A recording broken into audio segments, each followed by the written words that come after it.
رمضان يدنو يا سعادة خافقين يدنو لنا القرآن والإيمان. بسم الله الرحمن الرحيم. السلام عليكم ورحمة الله وبركاته.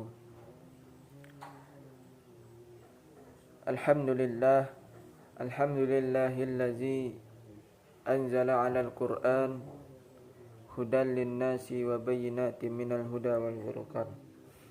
أشهد أن لا إله إلا الله وحده لا شريك له وأشهد أن محمدا عبده ورسوله لا نبي ولا رسول بعده.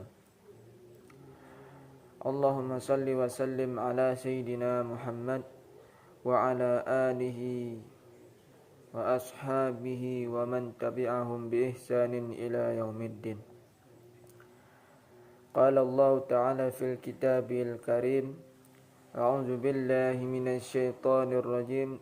بسم الله الرحمن الرحيم. يا أيها الذين آمنوا كتب عليكم الصيام كما كتب على الذين من قبلكم لعلكم تتقون. صدق الله العظيم.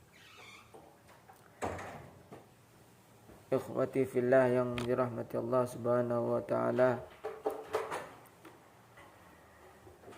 Marilah sama-sama kita panjatkan puji syukur kita pada Allah Subhanahu wa taala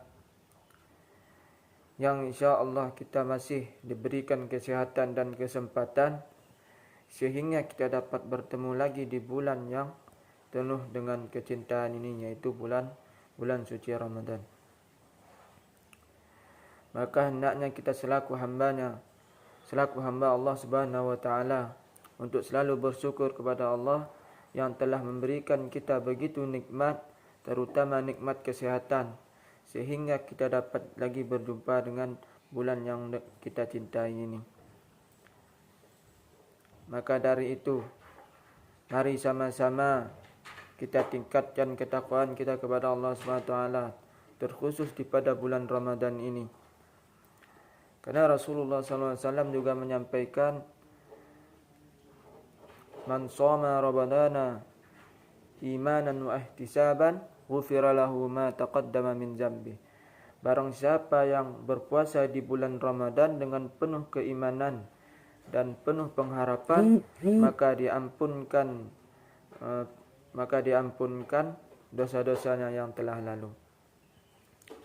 Maka dari itu, ikhwah sekalian, mari sama-sama kita tingkatkan lagi ketakwaan kita Allah Subhanahu wa taala, terkhusus di bulan Ramadan ini yang dengan penuh kemuliaan ini, melalui dengan kita selalu membaca ayat-ayat Al-Quran, selalu mentadaburi, dan apalagi ketika kita menghafalnya.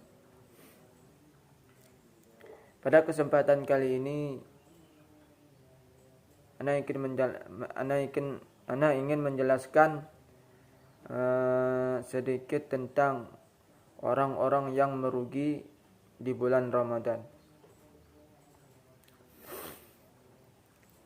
Orang-orang yang merugi di bulan Ramadan yang pertama yaitu orang yang berpuasa hanya mendapatkan lapar dan haus.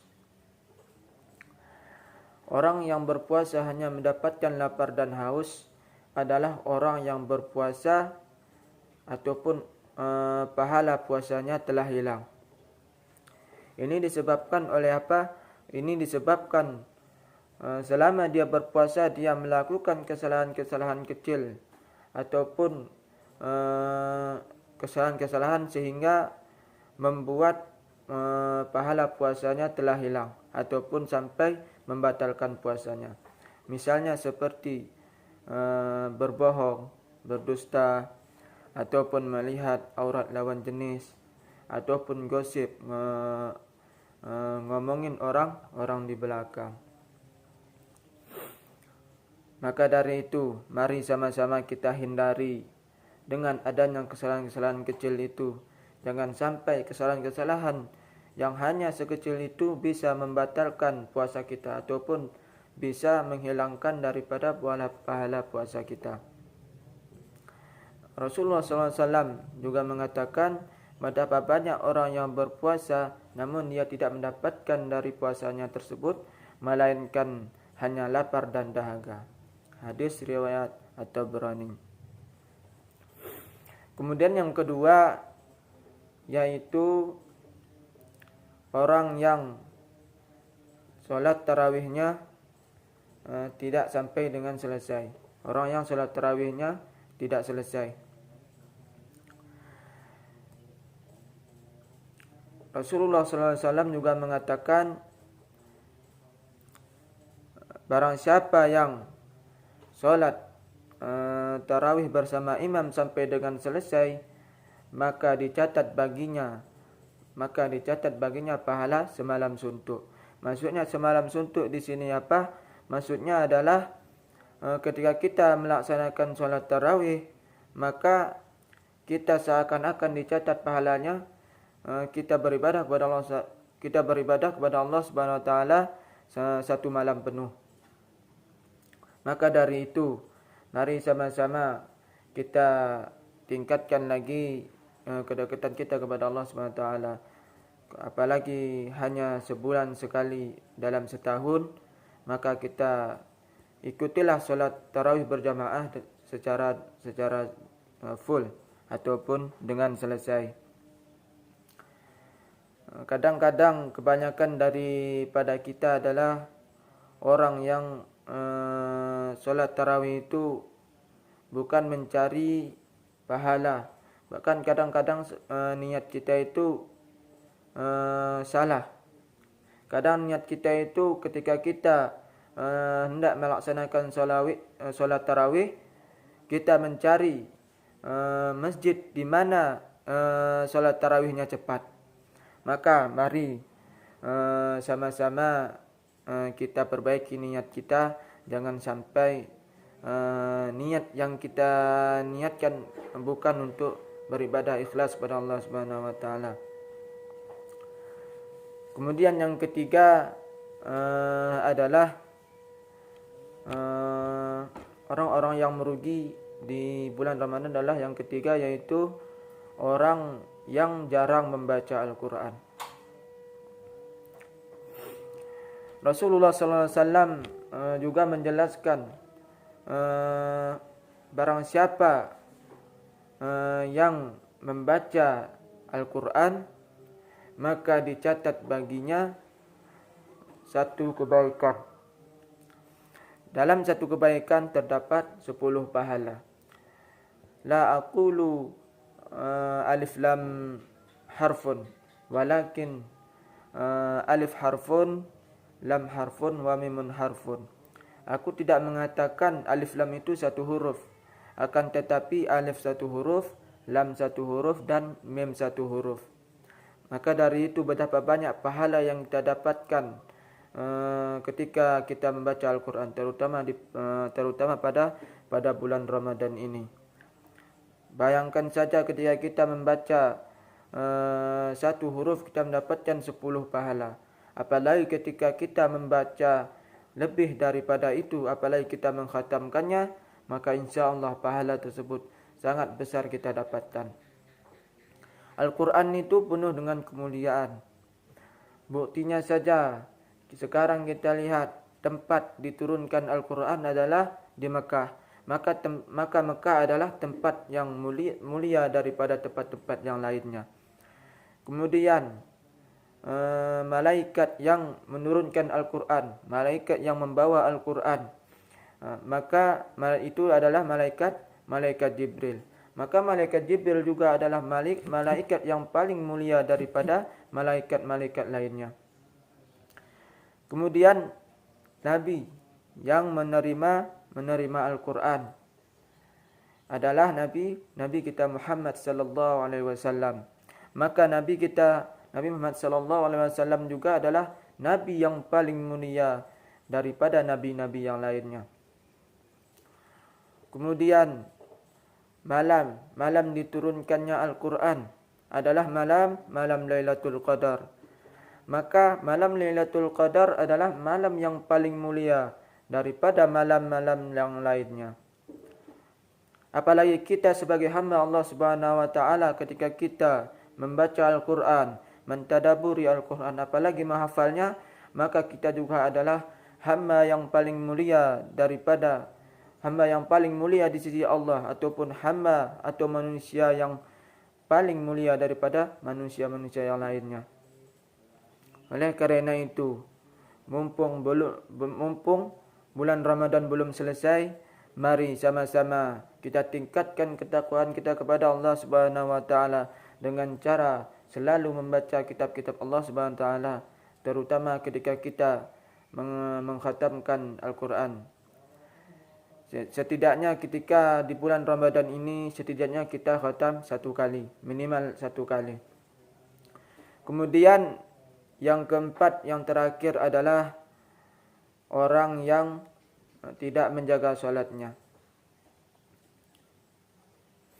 Rasulullah SAW juga mengatakan, sesungguhnya amalan yang paling pertama dihisab oleh Allah Subhanahu wa taala di akhirat kelak adalah solatnya. Maka apabila solatnya baik, maka beruntunglah dia. Dan apabila solatnya rusak, maka kerugian menimpanya. Maka dari itu, daripada ketika kita menjaga solat, maka insyaAllah kita akan selamat ketika kita hendak dipertanggungjawabkan di akhirat kelak insyaAllah. Terutama ketika di bulan Ramadan ini, solat adalah yang paling utama. Ketika kita berpuasa namun solat kita tidak jaga, maka puasa kita adalah sia-sia. Maksud daripada menjaga solat adalah melalaikan solat. Jangan sampai kita melalaikan solat apalagi meninggalkannya. Karena kenapa? Melalaikan solat itu lebih berbahaya daripada meninggalkan solat. Bahkan siksa